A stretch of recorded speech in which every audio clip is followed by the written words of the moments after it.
Severe thunderstorms are in the forecast for Greene County this afternoon. According to the National Weather Service in Morristown, numerous strong to severe thunderstorms are possible in the late afternoon to evening hours today. Damaging winds and hail up to golf ball size are a possibility. The most likely time is between 5 p.m. and 11 p.m. Sunday also has potentially severe weather with widespread damaging winds. Stay tuned to Radio Greeneville stations for the latest weather updates. Due to the chance of severe thunderstorms in the area, a storm shelter will open this afternoon. The Opportunity House at 203 North Irish Street will open at 2 p.m. today as a storm shelter. Anyone needing shelter from the coming storms is welcome. For more information, call the Greeneville Greene County Office of Emergency Management at 798-1729. Thursday, June 1st is the first day of the statewide summer reading competition. Log reading minutes to qualify as one of Tennessee's top 100 readers. Winners will attend a celebratory Kids State dinner at the Tennessee residence in Nashville with food, fun, and entertainment. This is for rising kindergartners through rising fourth graders. Visit the Greeneville Greene County Public Library to sign up. The winners will be notified Friday, August 4th via email. The final 2 people living at Green Valley Developmental Center transitioned to their new homes Friday, effectively closing the state institution after more than 5 decades of operation. Tennessee joins 13 other states in the District of Columbia with no large state-run institutions for people with intellectual disabilities, which is a significant milestone in improving the lives of people with disabilities in Tennessee. Over the past 2 years, the Department of Intellectual and Developmental Disabilities has transitioned 84 people into community placements. Private providers in East Tennessee constructed 15 4-person homes for people living at Green Valley, whose families wished for them to transition to an intermediate care facility for people with intellectual and developmental disabilities. The 2017 Dogwood Park Concert Series begins this afternoon with a special Saturday evening show featuring the Jimmy D Blues Band. Opening the show will be Lizzie Hara and the Madisons, and limited concessions will be provided. Spectators are encouraged to bring a lawn chair or blanket to the family-friendly show, which begins at 4 p.m. today. The Dogwood Park free concerts are held in the Jenny Kidwell Amphitheater at Dogwood Park, located at 1725 Lafayette Street, behind Tusculum View Elementary School. A man was cited Thursday night for leaving the scene of an accident after his vehicle left the roadway and struck a utility pole and a sprinkler. 26-year-old Anthony Alshaus of the 300 block of Shiloh Shoals Drive was heading southbound on Harlan Street behind the Heritage Bank building around 8:45 Thursday night, when he lost control of his Chevrolet Silverado and struck a utility pole and a sprinkler system. When police arrived, they found the light pole broken in half and wires in the roadway, while water was shooting into the air from the damaged sprinkler head. Alshaus's truck was found at a nearby restaurant, and he reportedly told officers that he was scared and unsure what to do after hitting the pole. He was cited for leaving the scene of an accident and was due to appear in court on Friday. A Bulls Gap man said that someone broke into his home while he was out of town and stole numerous items, according to the Greene County Sheriff's Department. The 55-year-old Hammett Road man said that he was staying out of town with his girlfriend for several months, and returned last week to find that someone had broken into his residence and destroyed most of the items inside.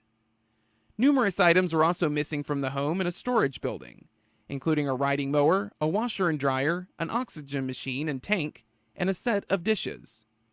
The intruders also cut into his couches, put holes in the walls, and removed plumbing fixtures. The man told deputies that a neighbor reported to him that they saw 2 men and a woman drive a green Ford Ranger with a trailer into the backyard and appeared to take the lawnmower.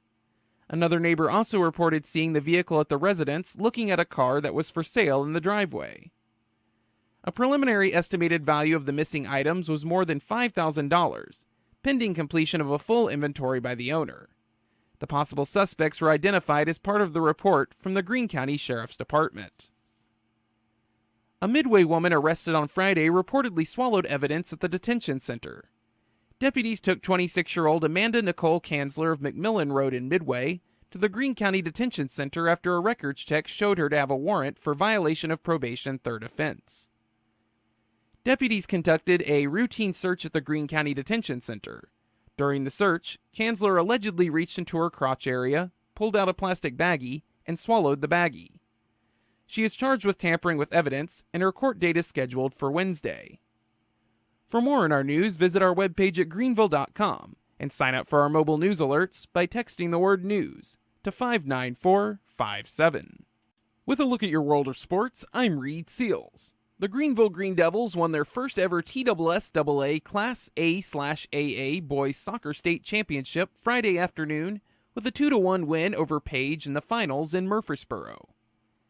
Greeneville trailed 1-0 at halftime but scored twice in the second half to claim the championship. In the fall, the Greeneville girls soccer team won its second consecutive Class A/AA state title. Since 2010, Greeneville has won state championships in football, softball, boys and girls soccer, boys and girls cross country, and wrestling. The 2017 NJCAA Division III Baseball Championship takes place today at Tusculum College in Pioneer Park. Century from Minnesota will take on Northampton from Pennsylvania at 9:30 in the morning.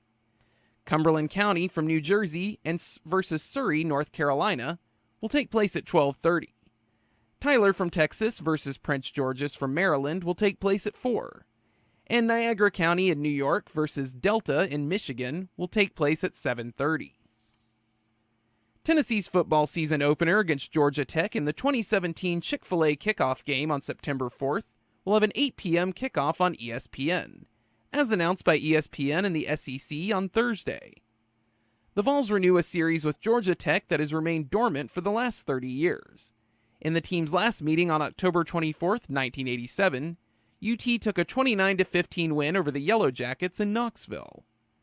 The Chick-fil-A kickoff game, with its Monday night slot, marks the third time in the last 4 years that Tennessee will open the season on a non-Saturday.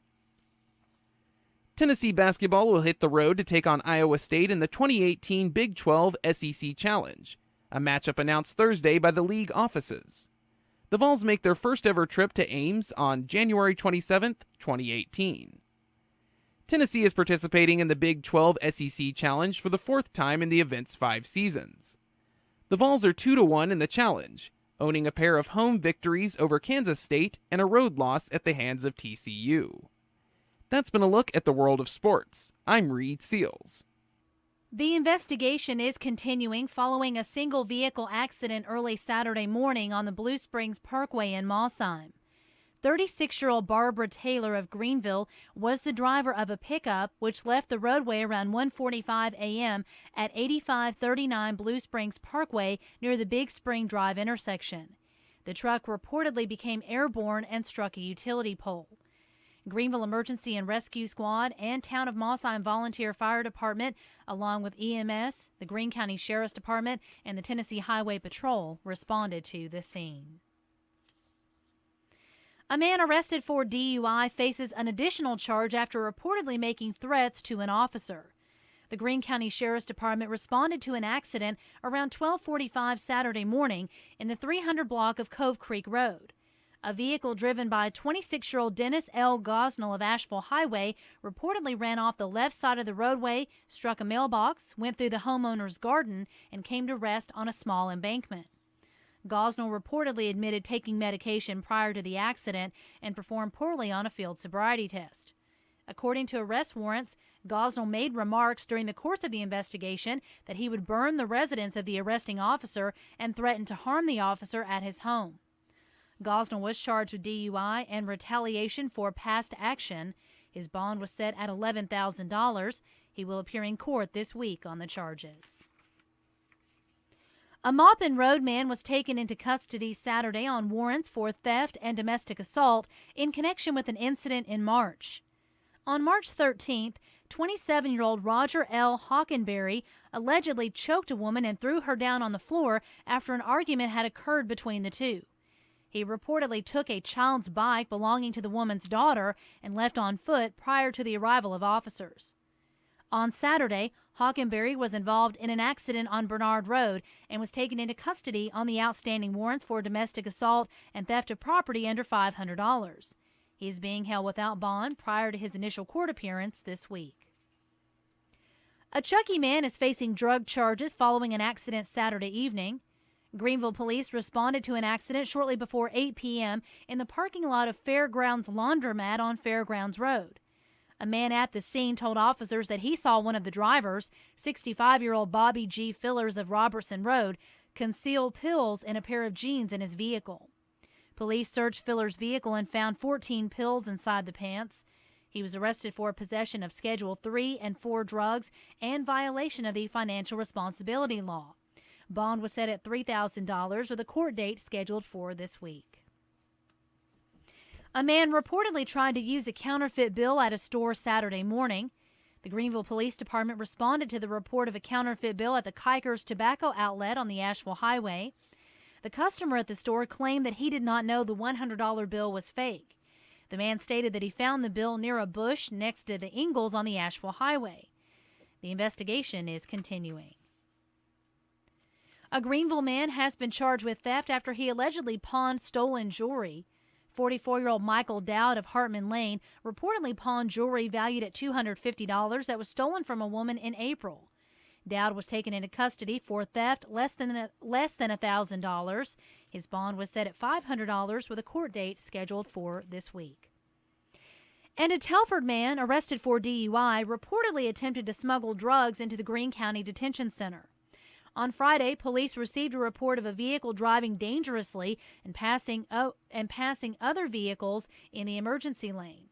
The driver, identified as 27-year-old Jesse L. Estep of Old State Route 34, had pulled over into a convenience store where police spoke with him. He was reportedly difficult to understand and appeared nervous. Estep performed poorly on a field sobriety test, and a pipe was found in his pocket. Upon arrival at the Greene County Detention Center, Estep was discovered to have concealed a syringe with a clear liquid and a small plastic baggie containing crystals that appeared to be meth inside his clothing. Estep was charged with DUI, possession of drug paraphernalia, and introduction of drugs into a correctional facility. His bond was set at $12,000 with a court date scheduled for Wednesday. For more on our news, visit our webpage at greeneville.com and sign up for our mobile news alerts by texting the word news to 59457. Greeneville police arrested a man early Sunday morning after he allegedly assaulted a woman at their apartment. 36-year-old Johnny Martin was reportedly very intoxicated when he arrived at the apartment on Heatherwood Loop sometime after 2 o'clock Sunday morning. Martin laid down in the bed and relieved himself, then started to argue with the woman when she went to change the sheets. The victim said that Martin pulled her hair and punched her in the mouth during the altercation. Martin was taken into custody and is being held without bond prior to a court appearance on Wednesday. A man was arrested following an incident Saturday evening after he reportedly punched and bit a man during an altercation.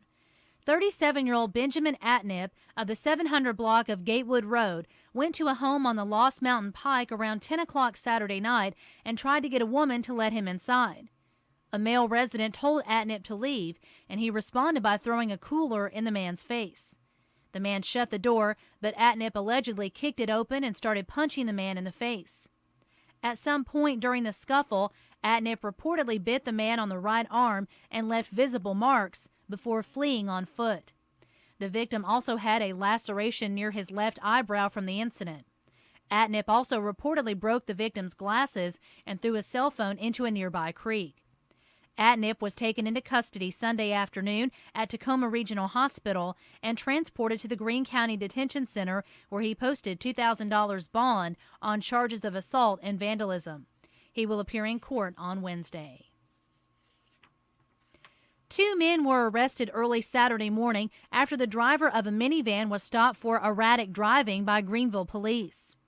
19-year-old Henry Hernandez of Brooksville, Florida, was driving on West Bernard Avenue around 3:15 Saturday morning when he was seen nearly leaving the roadway and wrecking. The vehicle then began traveling on the wrong side of the roadway prior to being stopped at the intersection of East Church Street and Barton Ridge Road. Hernandez performed poorly on sobriety test and was charged with DUI, underage consumption, and driving without a license. His passenger, 23-year-old Timothy Lopez of the 200 block of Mount Bethel Road, was charged with public intoxication after he was found passed out in the back seat of the van. Both Lopez and Hernandez were taken into custody at the Greene County Detention Center and will await court appearances on Wednesday. A Morristown woman was arrested for driving under the influence after nearly striking other vehicles while traveling along the 11E bypass Friday afternoon. 38-year-old Brandy Haynes was driving a silver Toyota convertible that was the subject of multiple calls for leaving the roadway and almost hitting other vehicles around 3:45 Friday afternoon. Police caught up with Haynes near the Bayleton Road exit and observed her straddling the fog line and hitting the brakes erratically. A traffic stop was initiated, and Haynes was reportedly constantly fidgeting and told police that she had been doing meth for the last 2 or 3 days. She refused to perform field sobriety tests but consented to a blood draw. A records check showed that Haynes' license was revoked out of Hamblen County. Haynes was charged with DUI and driving on a revoked license. Bond was set at $2,000 with a court appearance scheduled for Wednesday. Just another roadside attraction, a rotating collection of Tusculum College student artwork, will be the exhibit at the Tipton Gallery in Johnson City throughout the month of June. Opening receptions will be held on June 1st and 2nd from 6 to 9 p.m. Just another roadside attraction is a presentation of various art projects that Professor Bill Bledsoe and Tusculum students have put together over the past year. The Tipton Gallery is located at 126 Spring Street in Johnson City. The Thursday exhibit coincides with the 50th anniversary of the Beatles album, Sgt. Pepper. A special body of work was created for this occasion, for which the students assisted with developing. All events are open to the public. And Tennessee State Parks, which are operated by the Tennessee Department of Environment and Conservation, has been named a finalist for the 2017 National Gold Medal Awards for Excellence in Park and Recreation Management. The awards are organized by the American Academy for Park and Recreation Administration in partnership with the National Recreation and Park Association. Since 2011, in an effort to provide a better visitor experience, TDEC has renovated or constructed more than 30 park facilities across the state, including 10 campground and made ADA upgrades at 4 parks. Visitation at Tennessee State Parks has increased by nearly 15%, thanks in part to enhanced interpretive programming and unique recreation excursions through Tennessee's most scenic natural places. Founded in 1965, the Gold Medal Awards program honors communities in the U.S. that demonstrate excellence in parks and recreation through long-range planning, resource management, volunteerism, environmental stewardship, program development, professional development, and agency recognition. This year's finalists will compete for the Grand Plaque Award honors this summer, and the 7 Grand Plaque recipients will be announced live during the NRPA General Session at the 2017 NRPA Annual Conference in New Orleans in September. Local news continues next with obituaries.